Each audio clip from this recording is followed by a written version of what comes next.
Okay, I bought this Jeep about 6 months ago. I've been driving around with not a lot of gas in it, not a lot, whatever.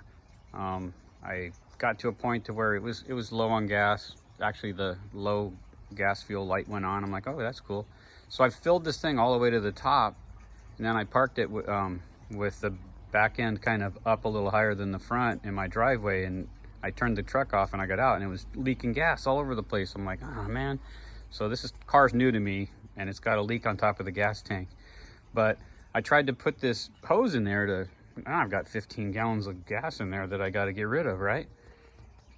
I got this hose into the gas tank. There's videos out there on use the fuel pump, release the pressure in the fuel rail, take this relay out, make a jumper.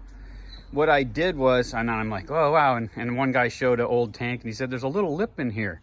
And I'm like, wow, and I'm sitting there thinking, I'm like, what if I cut a 45-degree angle, probably more than 45, a longer angle on the end of the hose, and as I'm feeding it in, spin it in a circle. So the pointed part will kind of point up over the lip, and as you spin it, it'll flip the other part around, and then you push it and it'll go in, right?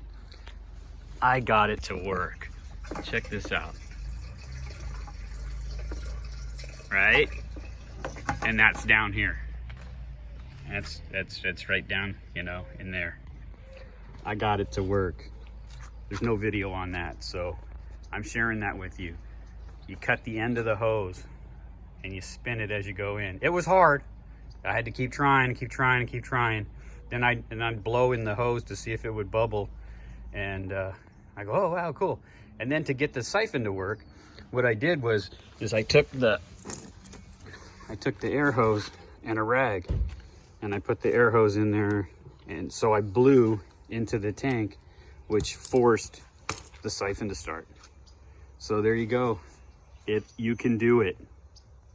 You can get it done. And I see no use for this. What good's a locking cap if you can't siphon out of there anyway? So truck's new to me. So, all right, there you go.